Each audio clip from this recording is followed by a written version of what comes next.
Welcome to the Unclehack Podcast, where dudes pretty much just talk dude shit.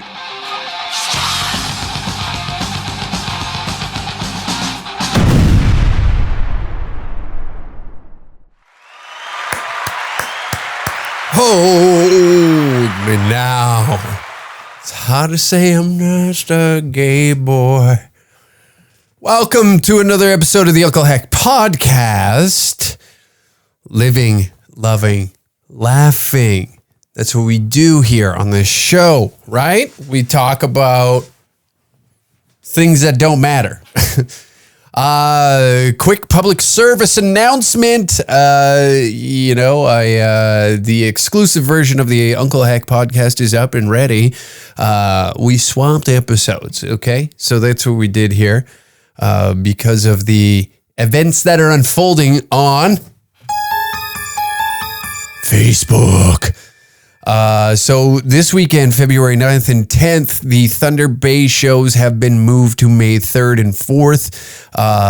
The venue that we were supposed to be at is undergoing some renovations at the moment due to climate change. Whatever happened with the venue there. And we had a venue lined up, which then, due to capacity reasons, we're not able to go through with that. So we have agreed to move the show and postpone it to May 3rd and 4th. So that way we are able to deliver the show that we intended on bringing out to Thunder Bay. Next weekend, February 16th and 17th, Niagara Falls. The following weekend, Fredericton. After that, February 22nd in Fredericton, February 23rd, 24th in St. John, February 25th in Halifax, February 29th there's been some maneuvering going on with the Winnipeg weekend. We are just securing another location because we have been dropped from Yuck Yucks in Winnipeg. So stand by. Show is still a go. So we will be keeping those that are out in Winnipeg updated as information comes in. March 16th, we are in Drumheller, Alberta. March 8th, we are in Tabor, Alberta, the homecoming for your boy. March 24th in Vancouver, British Columbia. March 29th to the 31st in Ottawa, Ontario. Somewhere in there is a Toronto date, I believe. Oh, there it is. April 5th in Toronto, Ontario. April 11th, Hinton, Alberta. April 12th, Rocky Mountain House. April 13th, Drayton Valley. April 20th, we are in Plano, and then April 26th, we are in Austin, Texas again. Then, like I said, May 3rd and 4th, Thunder Bay. We will be there. Most importantly, we talked about this on the exclusive episode, but first and foremost, welcome home, Chris Liac, ladies and gentlemen. One of the coots for Chris Liac has been released from the remand center in Lethbridge, Alberta, to reduced charges that didn't even pertain to the ones that they held him in there, which was conspiracy to murder an RCMP officer. That whole case now is being moved around, all right? I don't know. I'm not a fucking lawyer. I can't sit here and give you lawyer jargon. Jesus Christ. But we're happy to announce on this show that Chris is out of the remand center. He is now breathing fresh air. A political prisoner for over 2 years. Quite the story. Very inspirational to hear words come out of his mouth in support of like what we're doing with Danger Cats comedy, given the circumstances that he is been put through, it's very motivating to have a man like that. I not to put words in his mouth, but almost adore what you're up to. Meanwhile, going through what he was going through. It was, Sam was in constant contact with him throughout his stint in the Lethbridge Remand Center. So we were constantly getting updates about his well-being and in his mental state. So, it was great to hear the news of that. So first off, I want to just say that because of a guy like him, we are able to, that he went through what he went through with the whole Coots border blockade and the trumped up charges that he faced. A lot of those guys, sacrifice comes in many ways, and the process is the punishment in a circumstance like that. And Chris, welcome home. That is quite the feat that you, and quite the journey that you had to endure during those times. Many of us, we've been waltzing around all willy-nilly, not really taking into consideration of those that have went through some horse shit like that. And it is quite the story. And I hope you get the justice that you seek for going through what you went through. With that being said, let's get to the silliness. Let's mess around a little bit. Let's have some fun. We'll knock that off, Facebook is a fun place. Facebook is a wonderful place where brilliant minds link up. We exchange ideas and we get to the bottom of things, that right there is something that I guess we're going through with Danger Cats comedy right now. Is some would say like I may have possibly wrote the greatest roast joke of all time. Some may say that, as it's been 2 years since the performance of that joke, and it still carries on throughout the country. And will that haunt me for the rest of my life? Some would call it a haunting. I would call it, praise to my championship run. As champion of the Roast Battle League that Brett Forte runs, it is a goddamn honor to write such a joke that has that much weight, and it leaves folks, that don't understand comedy that come out and they got to put in their 2 cents. They got to, they are the comedy experts. If there's ever a place where you need to understand what comedy is, what it's about, what it represents, it is in Facebook statuses and as well as comment sections, because that is where the great minds all link up to meet. Some would say that it could be, Reddit. Reddit has a lot of those folks that are just, willing and ready to spread information and keep those aware of like how their thinking is, their thought process is wrong. And we adore those folks, and I am grateful that those folks exist, or else I wouldn't have a career that I have, and with that being said, it is, I don't want to say it's displeasing that we are removed from a comedy club from doing a show.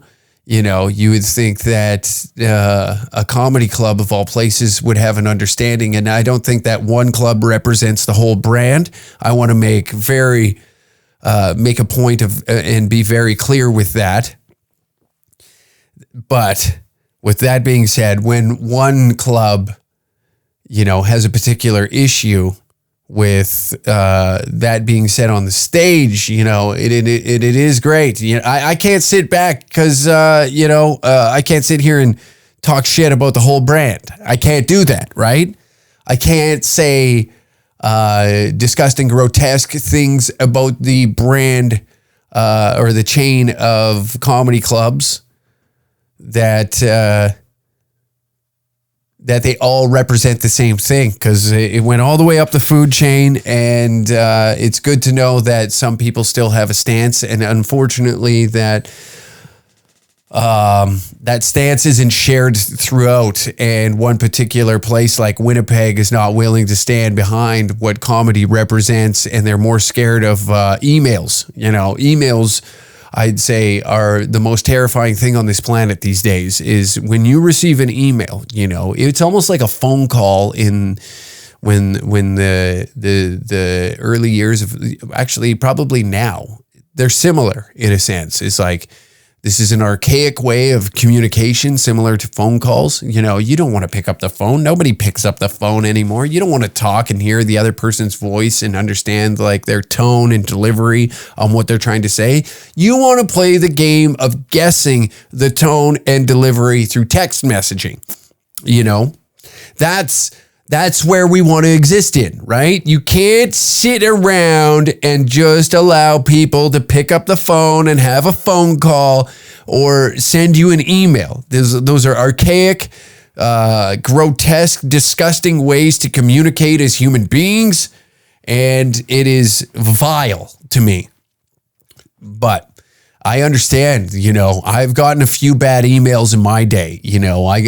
Every week, actually, on this show, the hate mail. We encourage those to write in hate mail. And, some of them are very, very vile towards me. And, do they hurt my feelings? In the moment, maybe they do. Maybe they do.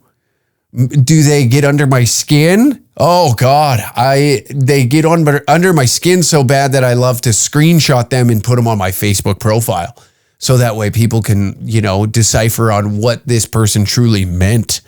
And that is exactly what I like to get up to in my spare time. Some may think like, oh, this silly Willie putting up his goofy little photos on Facebook or Instagram. The real action happens on Facebook, and emails. When I get emails every week with the subject line hate mail, my tummy turns a little bit. I get a little weak in the knees. And it's not to sit here and, I'm not throwing shade. I just understand the degree of like how detrimental an email can be to one's psyche. It can be very detrimental to one's mental health. But that's just the name of the game. That's what we're up against. It is the one thing that annoys me, though, and I discussed this in depth on the exclusive episode. But when self-proclaimed stand-up comedians then are now acting as activists towards the art form, that is where I get a little upset, because no matter the circumstance, whether I dislike your comedy or not, or dislike you as a person, I don't think that I garner the right to take it away from you. I think that you deserve the right to speak, and I'm not out here trying to censor anybody, especially the words that they're trying to say. The hate speech is the dumbest fucking thing, because you can't associate yourself as a person who stands behind freedom of speech, which I believe that comedy is a form of that, and you are supposed to be given the freedom to find the funny. You're supposed to. That's what that stage represents. It represents much more than what I'm just saying. And I am still a young grasshopper in the game. So it would be completely disingenuous for me as a younger comedian to sit back and act as if like I'm holier than thou because I have a fucking social media following, that I'm supposed to be taken more serious than, the guy next to me. There is a hierarchy in the system, I guess, when it comes to booking, but when the art form is presented on a stage, that is where we are all equal, and that is where you don't have the right to remove somebody, especially a show that you're not even running, which I find, and I get it. It's like, oh, well, the business gets to decide that. And I get that. I know. Oh, so the business is, there's many different factors that come into play, and my side and my stance on it, you know, I can't sit here and try and convince others to think similar to me. That I don't really care to do that. Maybe a little while ago, I guess maybe like 3 years ago, I would be more inclined to take that stance and be like, well, you don't understand. But what's the point? You're arguing on the internet at that point, you know? I've had one altercation outside of a comedy club or a show that revolved around the particular roast battle joke that was said, and it was taken so out of context, shortened, and the most outrageous part of it was then, shot out across social media platforms. So of course, like when you hear, but there's no context behind it, you know, and you hear that portion of it without the setup, it does sound pretty wild. It's similar to like what Tony Hinchcliffe went through with that Pang Dang horse shit, where it was just like, it was a scrunched down piece where then Ari Shaffir goes out and posts the whole clip, and it's like, oh, so he was on board with this the whole time, and now he's just looking for his moment of shine. And I'm not about to, you know, I'm not saying that you need to put me in the same light as Tony Hinchcliffe and what he went through with his stuff. But I'm just saying is like, you know, if you have the audacity to put stand-up comedian in your bio and you are running around trying to remove shows from stand-up comedians because you disagree what was said on that stage, I'm sorry, but you are not a stand-up comedian. You are an activist. Stick to activism. You know, if that's what you want to do, that's fine. That's fine. But don't run around, because this whole thing is shifting and it's changing, you know. The political atmosphere surrounding, I guess, the general public is now shifting. There is a shift in the air and we're sensing it. And like I've said this 1,000 times over, that Canada is 5 years behind the States. All right. We are 5 years behind the States, and we are still clung to this idea that cancel culture is somehow a form of revenge over what you deem is appropriate or what your inner thoughts are, and projecting those onto your following to remove something that you disagree with, even though you're a part of that same atmosphere. It does not do what you think it does. It projects careers. It then, you know, these people that try to claw someone down to their level, it doesn't do that anymore. You know, we've seen this time and time again. And again, I'm not about to fucking say that I'm in the same realm as a Shane Gillis or a Tony Hinchcliffe or, you know, whoever it may be. Whatever comic that you enjoy that's been canceled comes back twice as hard. And the same thing happened 2 years ago when this was released. Initially, when this particular joke, which I don't perform anymore, it was in a roast battle. I don't carry this up. How would I use this? It was a one and done, you know. I've performed it once in my life, and it just carries that much weight and that much heat behind it that it's followed me for 2 years now, which is insane. That, you know, I deserve, I deserve that. That might be one of the greatest jokes performed in roast battle history inside the border of Canada. And I will take my plaque, Brett Forte, and I will put it behind me, right beside the MVP of Tabor Minor Hockey 2007-2008 class. I will make sure that this is known, because that carries some heat. But what I was trying to get across is, like, you know, that if you don't understand comedy, right? If you don't get what's going on, you don't have to like it. You don't have to enjoy it. It's for somebody. And that's the thing, is it's subjective to that person on what you find funny. And that does not also give you the right to, actually, you can do whatever you want. What am I trying to say? But in the grand scheme of things, just because you disagree with it does not make it right. No one out there is holier than anyone else. Because you feel the need to remove it and try and stuff it in the corner, that closet, then every time you do that, the closet somehow it's going to get full at some point. It's going to burst open, and it's going to be rainbows and Lady Gagas and whatever that Dylan Mulvaney guy on the Bud Light can is. That's what pops out of that. And it's like, hello, we're here. Show me whose cock I gotta suck. But that's the joy, that's the danger behind this. It gives you light. It gives you like a charge again. And it shouldn't be that, it's exciting in the fucked up way that it is, but it's like, holy shit.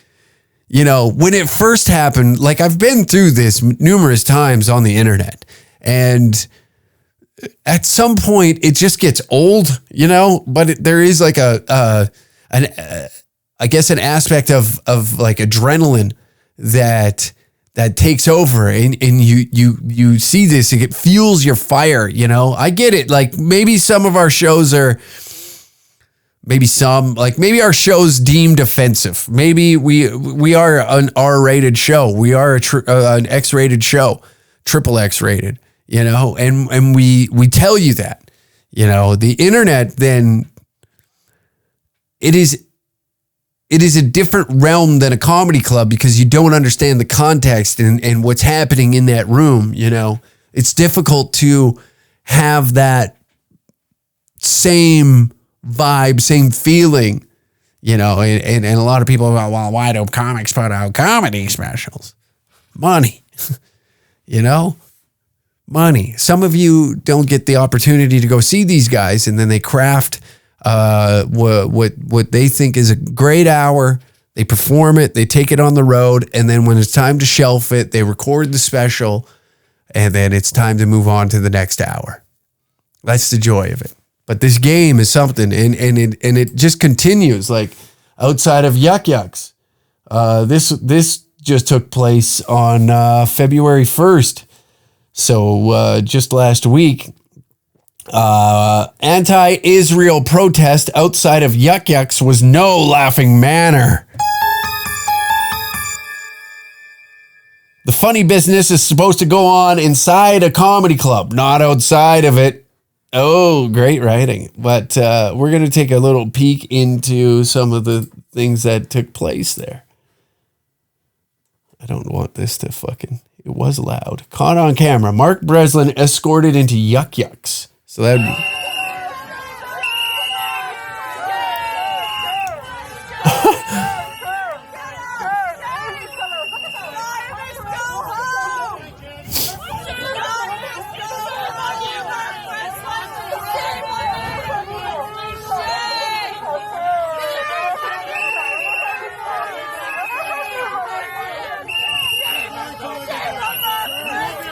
See what I mean?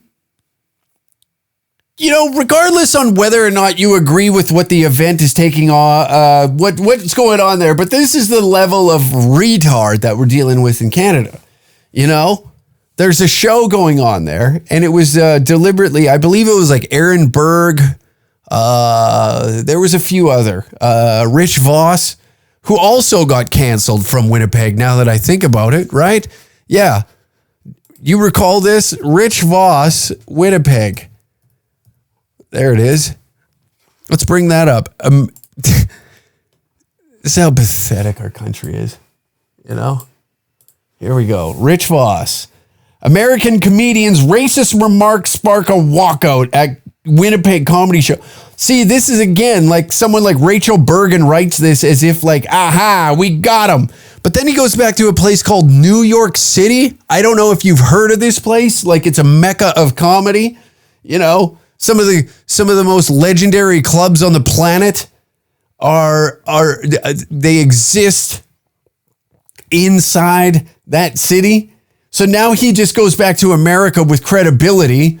Now people want to go and see this show to be like, what the fuck is Voss up to? You know, comedy fans then are excited when they see this. So it does the polar opposite of what Winnipeg thinks that it's doing to comedy. And the fucked up thing is like one of the, I know Jibway woman says she was among at least 30 people who walked out of Rumors Comedy Club in Winnipeg on Friday due to a number of racist and homophobic comics they heard from stage.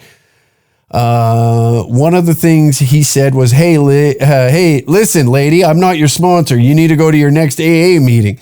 He was making a joke about a talent show and saying that, you know, these ladies would likely come up and make dream catchers.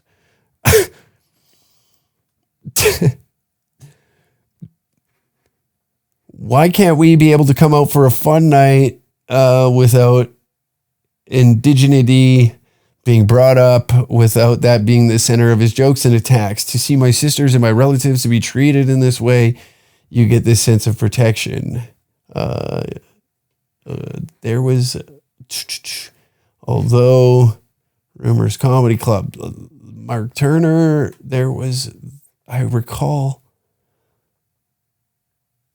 one of the Winnipeg, both Leanan and Turner want to see Rumors establish a code of conduct similar to one of the Winnipeg Comedy Festival established. Let's take a look at that. Their code of conduct. We are committed to ensuring all participants, artists, audience members, staff, and volunteers experience events and attend venues free from harassment, hostility, abuse, homophobia, transphobia, racism, sexism, bullying, discrimination, humiliation, disruption, and disrespectful behavior, including inappropriate physical contact, offensive verbal interaction, and unwelcome sexual attention. We will remove any patrons, performers, or community members who violate these terms. So basically, you got to have a TED Talk. That's what I mean, man. Leave comedy alone. Leave comedy alone. Just leave it be. This does the opposite. But then Winnipeg Comedy Club defends decision to book Louis C.K. despite sexual misconduct. So which is it? Are you all in or all out? That's what I mean. When you're picky choosy like this shit and you come out and say some horse shit like this, prior to his, Schultz said he saw Voss becoming frustrated with him. Here you go. Here you go.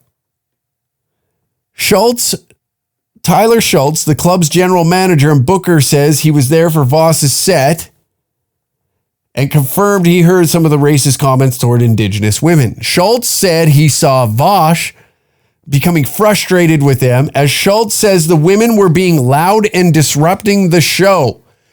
So if you don't want to be a part of the show, then shut the fuck up. You know, it's not that hard. So you wanted to be a part of the show. You became a part of the show, and now you're upset that you were a part of the show, even though you're disrupting the show. Do you understand the mental gymnastics that's going on here? Just like leave comedy the fuck alone.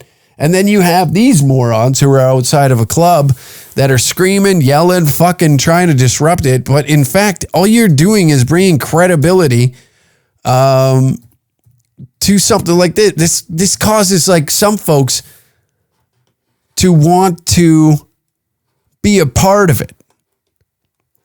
Okay, we're going to check out Aaron Berg. What was the show? Joe Rogan. Here we go. Murder in Miami. Where's they have where was it? Okay. So essentially he's trolling. Stand Up for Israel. And then just has a bunch of shows with some Stand Up New York and Badass Jews presents Stand Up for Israel. So it's just a show with a bunch of Jews. Judy Gold, Aaron Berg, Rich Voss, and who's that? Rebecca Reingold, you know? And again, these morons are outside. You just add credibility to the club that they stand for comedy, no matter what it is. You don't have to agree with it. You know? You don't have to agree with it. Just leave it the fuck alone. Brilliant.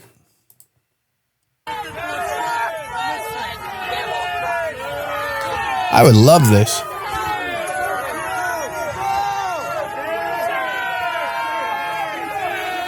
Sold out show too for this one.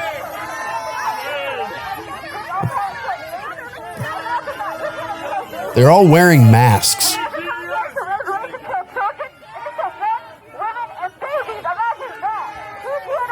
God, women are annoying, aren't they? It's all fucking women. It's women and dudes who don't get pussy. You know, because like I believe this is a Thursday night show, I believe, and it's sold to the bone, and it's just a bunch of bored women.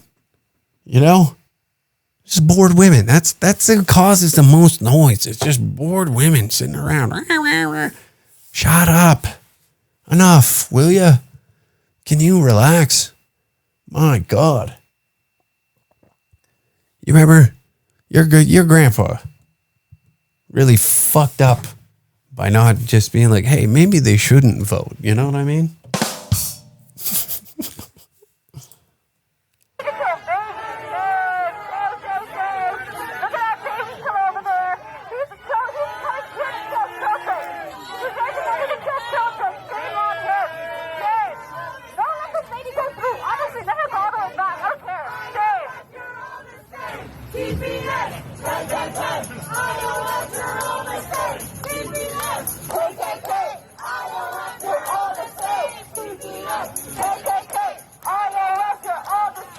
Wow.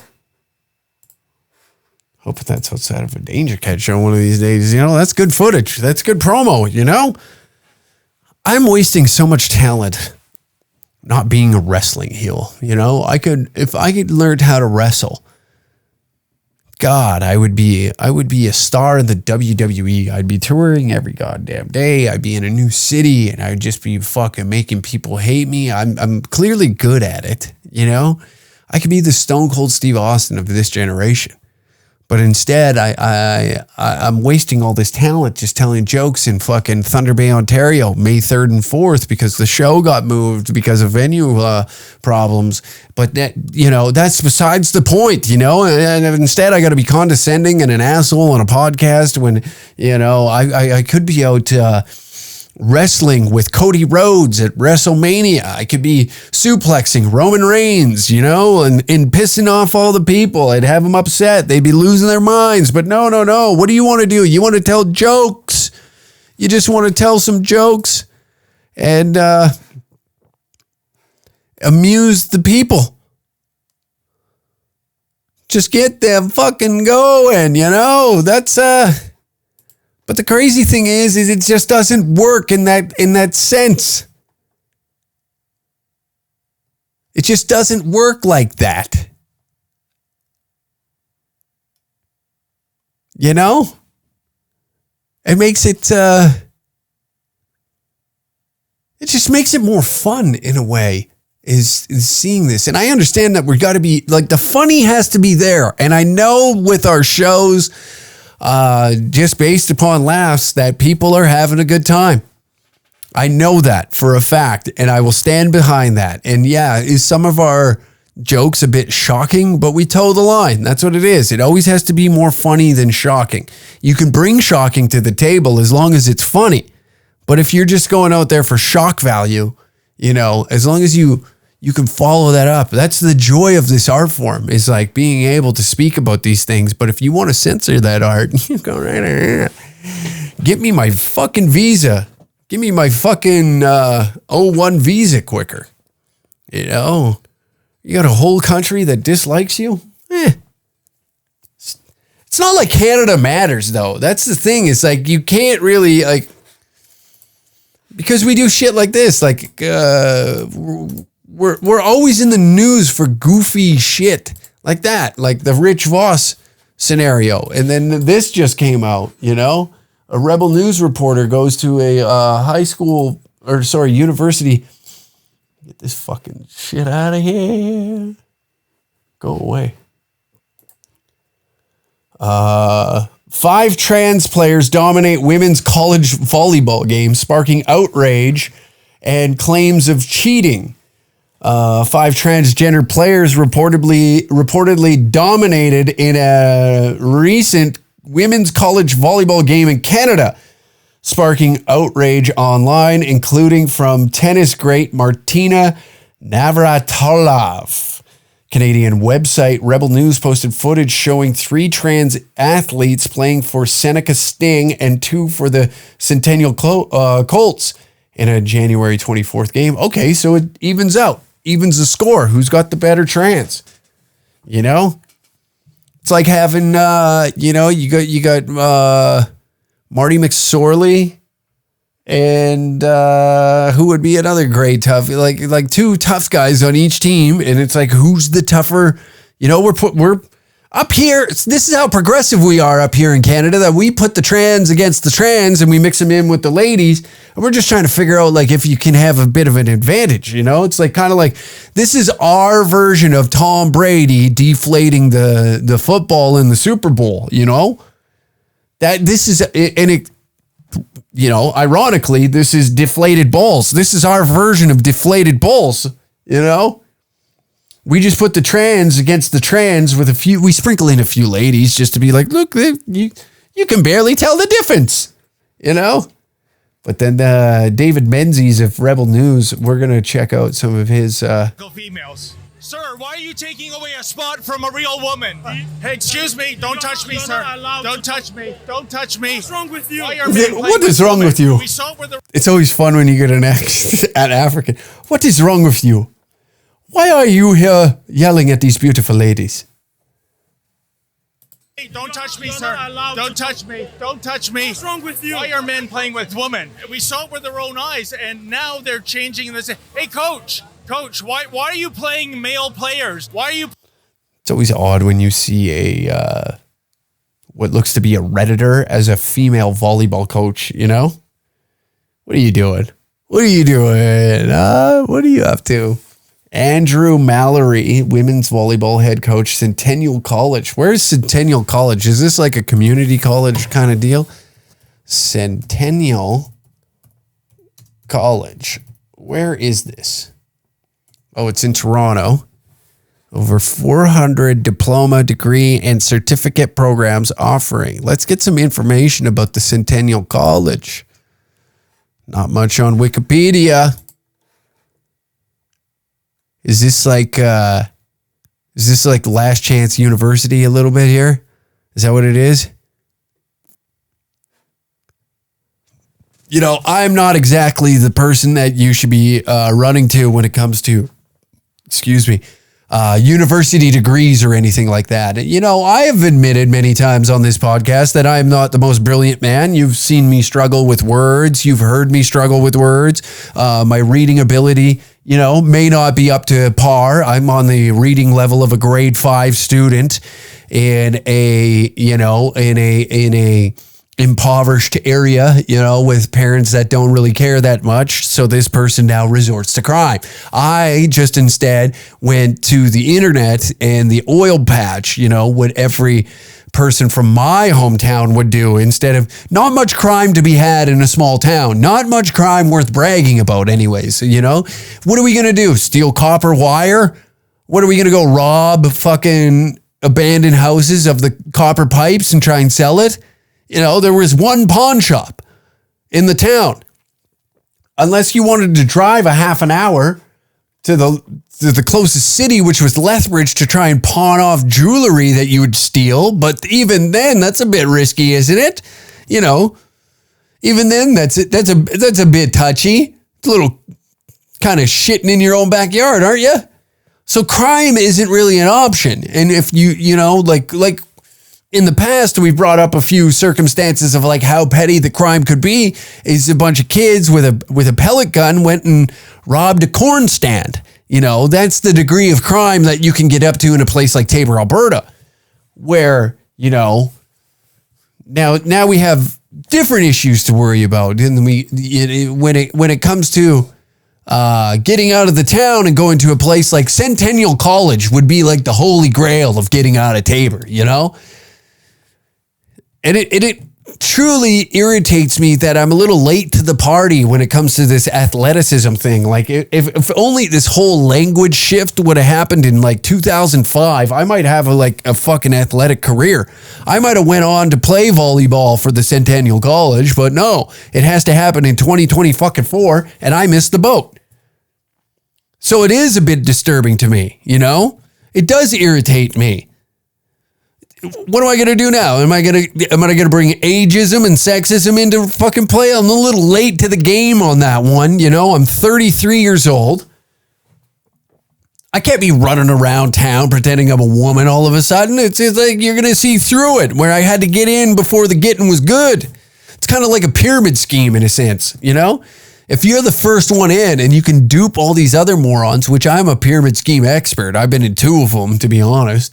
And I got duped, and I was like, I was in the mid kind of rise. So I was able to get in while the getting was good a little bit and convince people that, hey, what I'm doing here is kind of cool. You want in on this shit? You want to make some money? And do I feel bad about that? I was 20 years old. Didn't know what the fuck it was. Trying to sell travel packages or whatever the hell it was, you know? God, I was in on the spoof. I was a bit of a prankster back then, I guess you could say. But that's a young man that, like, see, this would have been something more I would have been more inclined to participate in, you know? Maybe I could have got into female mixed martial arts.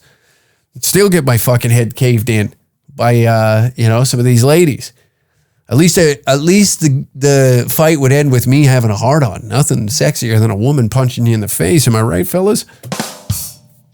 Nothing sexier than a bloody nose being from the receiving end of a woman's right hand.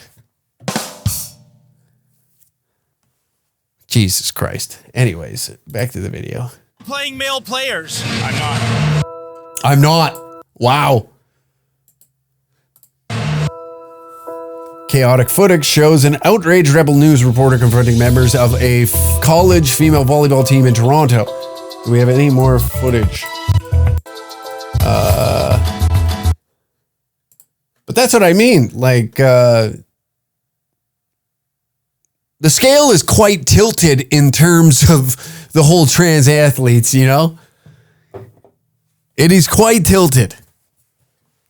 The trans dudes are quite quiet about it. They just like, hey, fucking, I think I'm a guy. Until they, like, there's only been a few, like, circumstances that have popped up where you're like, oh, okay, this one's crying. And it's like, shut the fuck up. Now you get treated like a man. Now you know how we feel.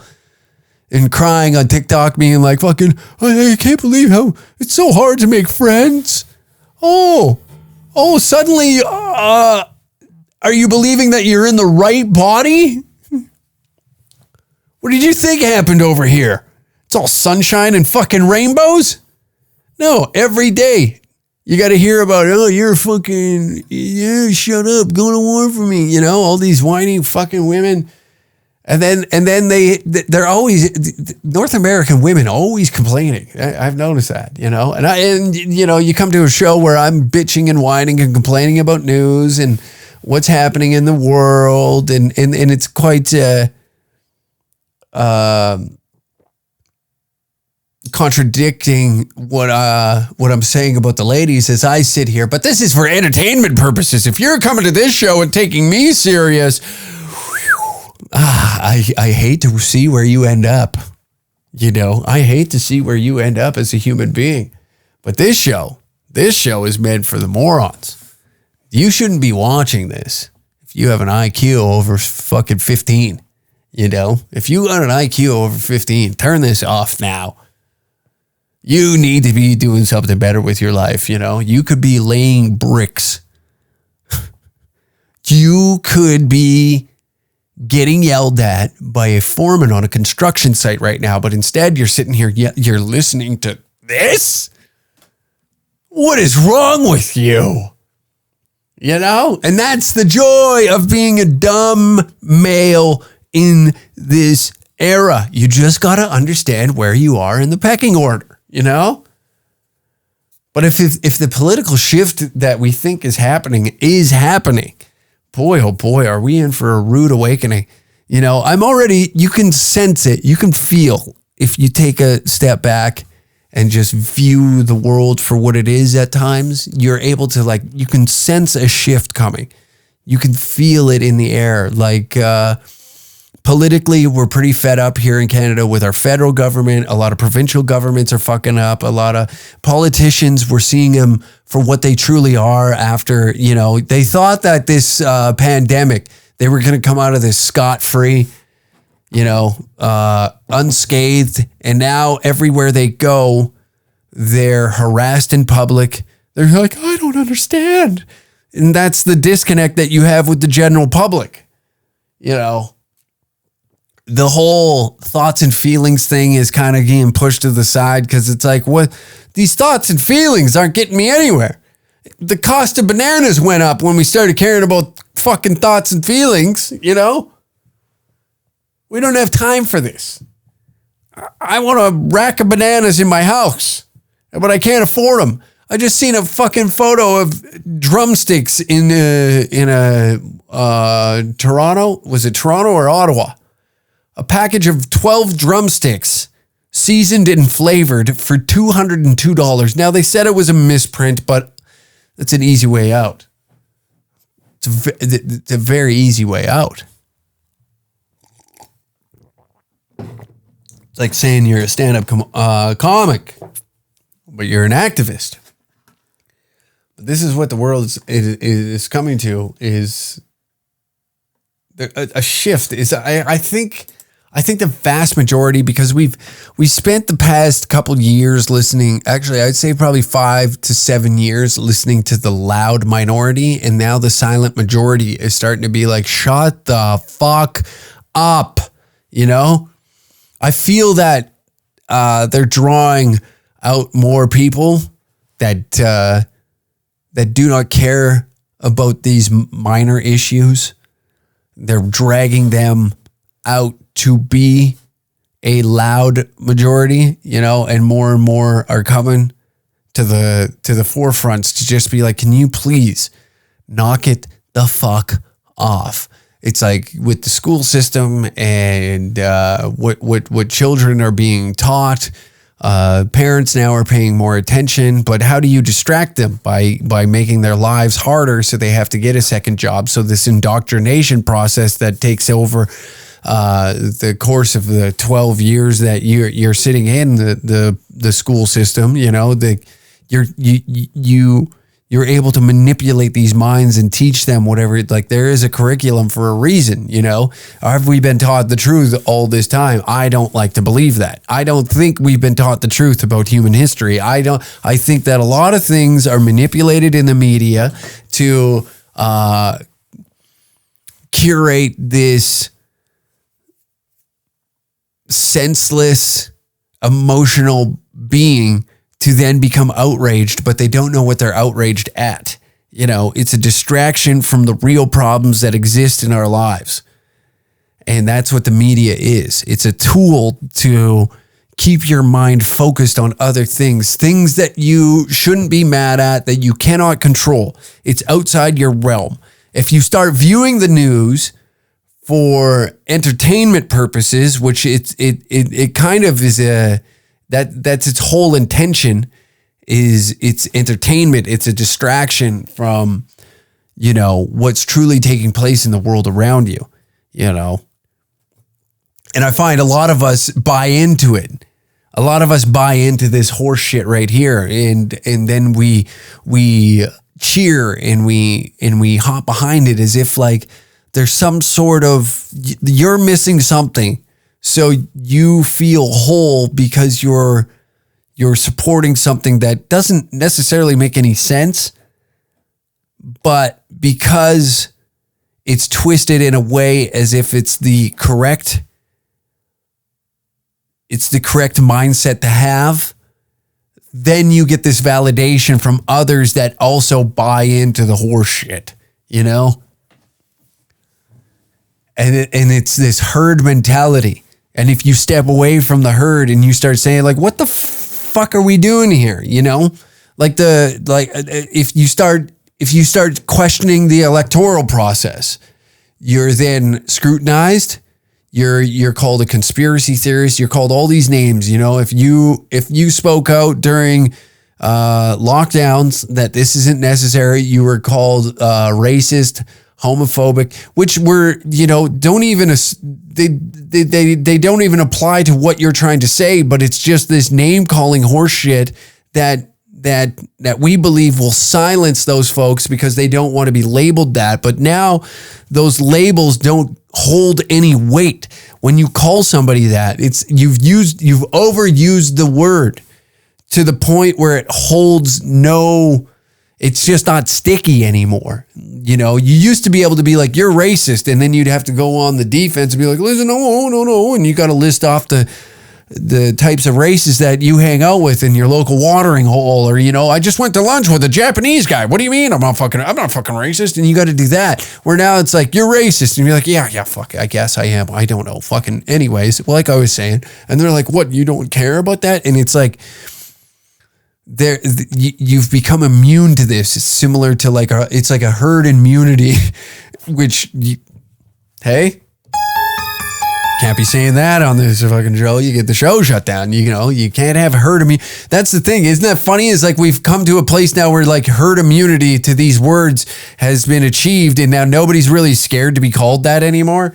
You know, these days of like calling fucking jobs and being like, hey, fucking, this guy said this on Facebook. And you're like, well, what do you do for work? Well, I don't do anything.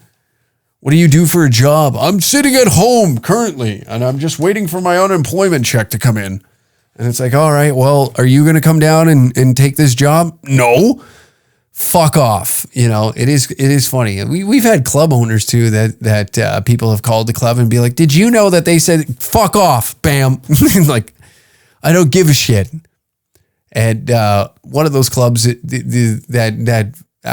it. You know, if you've been to a danger room before in Calgary, Alberta, then you understand like the magnitude of like what we go for on stage and what's said on stage. And we bring this almost, it's incredibly, it's meant to push the lines and to have somebody that's just like, I don't give a fuck. You know, I think that's where a lot of us are. Again, to like go back to what I was saying prior, is like, I think a lot of us now have gotten to that point where we're just like, whatever. I don't give a shit. What? Are you going to come in here and sell out a show? No? Okay. Then why am I talking to you? Are you a comedian? No. All right. Gotta go. I'm going to leave a bad review. All right. Okay. You got me. I'm handcuffed. What do you want me to say here? A bad review? No one gives a shit. No one cares. It's an establishment. Your reviews or whatever. Some people are going to find that funnier, and then now you've validated my comedy club for actually having good comedy in it, instead of like, you know, having a code of conduct at a TEDx talk at the Winnipeg Comedy Festival. You know what I mean? Is you go through this process of like, once you've been like forged in the fire, that's all you got to do. Is that if more people weren't scared to just speak their mind on what they truly believe in, this would not have happened over the years. But now that it is happening, you're seeing more people coming out and being like, this is what I think and why. Okay? Here's why. Here's this. I don't give a fuck what you think. We can converse about this, but if you can show me a better way of thinking, there's no open-minded individuals from the extreme left and the extreme right. You know, there isn't. So that leaves this giant gap between the loudest people from both of those political affiliations to just scream and scream and scream and scream. And it's just constant words back and forth, but there is no like cordial conversation taking place. So that way, and there are people that will step outside of that, but they're demonized for talking to somebody from a different political affiliation, which I don't understand, because the only way we can move forward is to talking to one another. You can't, again, like I said, you cannot sit there and preach about free speech, but meanwhile throw something like, well, you have hate speech. Well, that's considered under the umbrella of free speech. And if the only way we can correct bad speech is with more speech, but when you silence those that are bringing any sort of speech to the table, all you're doing is making this almost something that's sought after. It becomes more rare. So when you hear it, where if you allowed this type of, like the comedy that we do, if you just allowed it to happen, we would be, maybe somebody does it better than we do, and we would be, or maybe we're the best at it. We don't know. But right now, as it sits, we're one of the few in the country that do offer this style of show. So it becomes demanded, and people want this because it doesn't exist. You fill the airwaves of CTV comedy, CBC comedy, these festivals like I just showed you, with this style of comedy that there's no substance behind it. There's no, you don't feel anything from it. You go there and you're like, oh God, this is fucking gay. True comedy fans go there and that understand it. And I'm not saying that the comic that goes on stage is bad. I'm just saying that the guidelines in front of him to not give him the room, or her, or they, or them, or Z, or zer, the list goes on, whatever pronouns you apply to your bio in your Twitter, Instagram, Facebook, whatever it is, apply that to what I just said, and then we can move forward. Now, you get where I'm going. See, this is like the dancing that you would have to do on a stage like that. You know what I mean? And I say he because, women, they're not funny. And oh, there we go. Thank you. Live studio audience. A little late on that one. But you don't give this person the room to find the funny by putting guidelines and fucking roadblocks in front of them. That stage is meant to find the funny. And I get it. It's, hey, this is for TV. And then you have the government of Canada who then funds this and puts even more roadblocks in front of these people so that it just, there's no room for it. When the government has their hands in everything, when it comes to media, when it comes to art, when it comes to television production, that it's just forced fed horse shit because you have to check boxes. It has no creativity put behind it because, again, you don't get to allow the freedom to take place. And that doesn't mean that, I'm not saying that it has to have certain things. You can make whatever you want. And that's where the internet is great.